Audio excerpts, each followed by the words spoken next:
just recently, a 23-year-old student of a religious school was gunned down during a traffic stop by a policeman. That's right, by a policeman. Now, the victim's name is Robert Cameron Reedus. And he, like I said, he was a 23-year-old university student of the University of the Incarnate Word. Now, he was killed by a campus policeman at 2:30 a.m. last week. And that was on a Friday morning. Now, what exactly happened?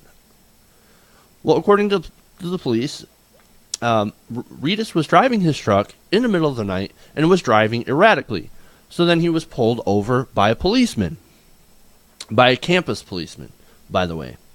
Now, this campus policeman, apparently, according to different reports, according to one witness, an anonymous witness, the anonymous witness said, I didn't hear him say anything like, get down on your hands and knees, you know? I didn't hear him say anything. He just started shooting. He emptied the gun on him. Boom, boom, boom. 6 shots. 5 or 6. I mean, that's already incredibly troubling. If a campus police officer is out there arresting people, not on campus, because remember, it wasn't on campus, and according to Texas law, campus police are actually allowed to patrol outside of the areas.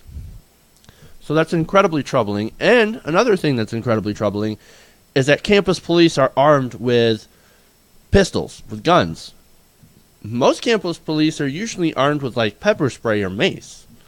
But down in Texas, obviously they have to give guns to everybody because it's Texas. There was another witness that disputes the anonymous witness. And this is, of course, 22-year-old Mohammed Hydersel. Now, he's a resident of Treehouse Apartments in Alamo Heights. Now, he, of course, did hear some of the interaction between Reedus and the officer. Now, according to Mohammed, the last words of Reedus are, "Oh, you gonna shoot me?" Almost sarcastic-like, he explained. I don't see anything that Reedus did that was deserving of death. Now, later reports, of course, say that that Reedus had actually pulled into a parking lot after the police had flashed his lights. They both pulled into a parking lot and apparently got into some sort of a struggle. Now, the officer had allegedly called for help during the struggle, where afterwards, of course, Reedus was shot dead. Now, the witness, Mohammed Hydersel, apparently the officer had said, stop resisting, stop resisting, stop resisting. Now, we don't know if this was actually the case. We don't know if Reedus was actually resisting or not. Because I've heard stories before, different things, where police will say, oh, stop resisting, when they're not actually doing anything. When the cop's beating your face into your car door, where they can say, oh, stop resisting, stop resisting. Yeah, stuff like that's happened before. So that's why there's another red flag in this story. It seems to me as if this is a case of police overreaction. We don't know if alcohol played an effect into this, or if Reedus had a weapon. But all the interviews with Reedus' family and friends call him like the nicest guy. He was not a violent person. His friend Sarah Davis actually described Reedus as not an aggressive person at all. So, I mean, look, maybe alcohol had something to do with it. I don't know. Alcohol can make somebody aggressive, but this guy doesn't seem like he would be the type to do such things. I mean, he was co-valedictorian of his high school, and this is a Christian school. This is a religious school. So I don't know if that makes any sort of difference. But what it seems to me is it's just a clear case of police overreaction. And it's not the only case. There have been other cases of there was a black man that was actually killed in his own driveway trying to get into his own house. Shot by police, shot dead. There's instances of this kind of stuff going on every day in America, where police are overreacting and killing people. There was a man that got tased to death. The old man There was another old man that got beanbagged to death. So even their non-lethal weaponry seems to be lethal when they use it against certain people.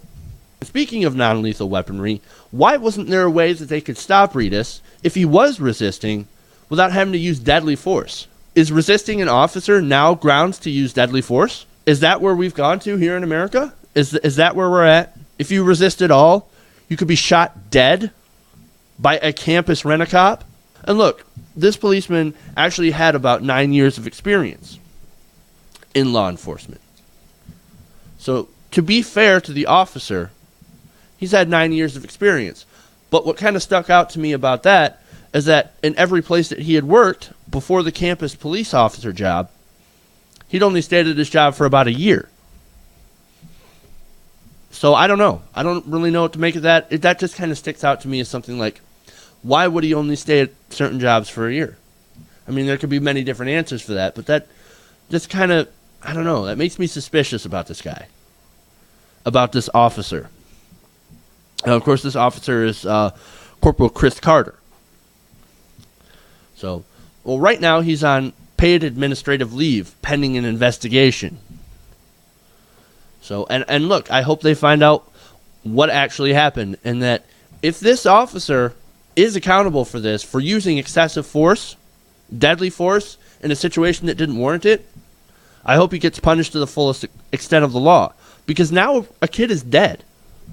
Hey, thanks for watching this video. Please leave a comment below, and if you enjoyed this video, make sure to hit the like button and share with your friends. If you want to see more, go to our channel at youtube.com/TYTNation, and if you really want to support the show, support this channel, go to our fundraising campaign at www.patreon.com/TYTNation. The website is in the description below. Thank you guys, and keep watching.